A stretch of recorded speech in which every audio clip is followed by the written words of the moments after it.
I have the literal best business credit card for you if you have a team and you're making large transactions consistently or have lots of softwares and tools to manage on recurring purchase orders or repeated invoices. I have tested multiple tools, including Bill Spend and Expense, which used to be Divvy, Ramp, and Brex are the main three that I've tested, and outside of a traditional credit card like Chase. And I have my absolute favorite pick that has saved me literally millions of dollars, allowed me to cut down my accounting time into a third, and best yet, I have an affiliate link for you that'll get you $500 once you sign up. Now, I'll show you all three tools. I'll show you why I have my favorite and help you make your decision.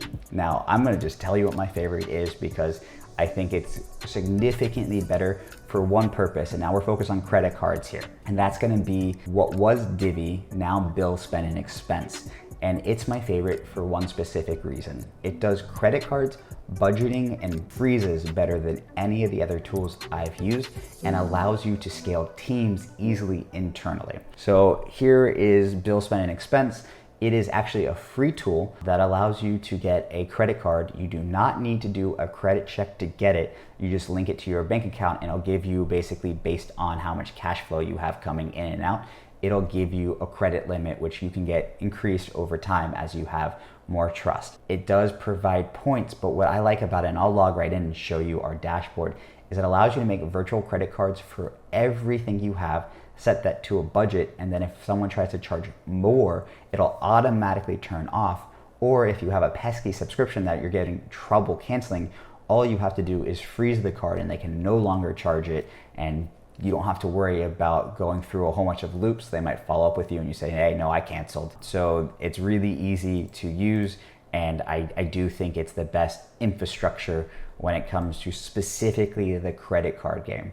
Now, it does have some other really cool features like expense software, mileage tracking for your team, as well as points that you can be used for travel in their own travel portal, which I find to be very good. The point ratio isn't the best, so it's definitely not for point hackers, especially if you're an individual entrepreneur. However, some things way outweigh the value of the points when it comes to things like freezing budgets. So I just want to come into my transactions really quickly and show you how much money this has actually saved me. So if we come to transactions, I'm going to filter by declined. Declined transaction are right here for me. And basically this is going to show you that we have declined literally a whopping $1.418472 million. So this has saved me over a million, basically $1.5 million of transactions that I probably did not want to go through. Now, sometimes if something's a little bit more expensive and it fails, then I have to obviously go increase the budget because I still want that tool.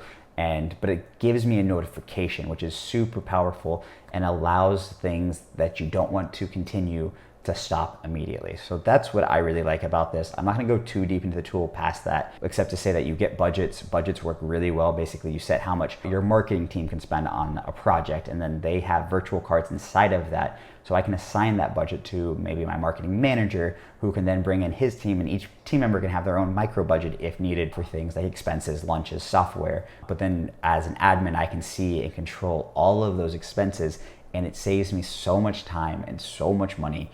And it automatically links to most of the major accounting software, which again, really works. Now, outside of the affiliate link, I'm not being paid, so I do have an affiliate link, but this is a software that I truly like and believe in. Now, the next tool that I want to compare it to is Brex. So I also use Brex actively, but I do not use their credit card platform.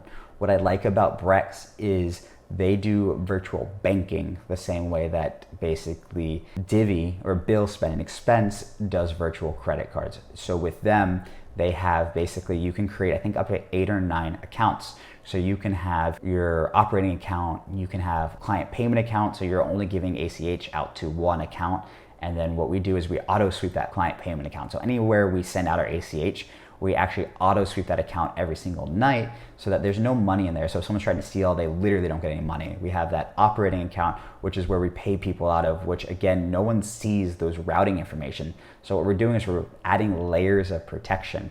And then they also have a treasury account, which currently I think pays 4 to 5%, which is really nice and unusual to get that in kind of a checking The one thing about the treasury account is it's not a checking account, so you do have to have money in there. And then if you want to put in like your operating account, you have to move it, which is also kind of nice because it's another layer of protection. Literally no one has ever seen the routing information to my treasury account. I'm not even going to log into this because I don't want to accidentally leak any of that, but it is a pretty cool tool. Now, the last tool that I have tested in this space is Ramp. Now, Ramp was trying to ramp up, no pun intended, but they seem to fall short for my team on things like billing, budgeting, integrations. It just wasn't quite what I wanted. It was kind of like a lower version of bill, spend, and expense at the time. Now, I know that they were rapidly improving and they even implemented some of the things that we asked for, but the user experience wasn't quite what my team enjoyed using. I wouldn't say it's a bad tool, it's just not what we went with.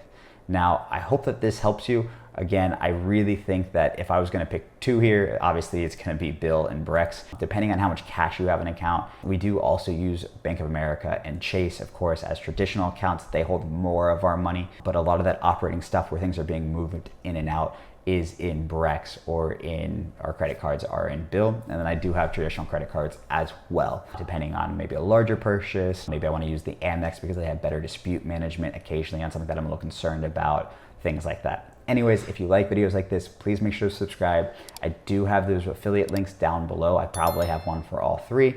And then I do have some really cool lead magnets, including a free feature on USA Wire, which you can get absolutely free down below. Thank you.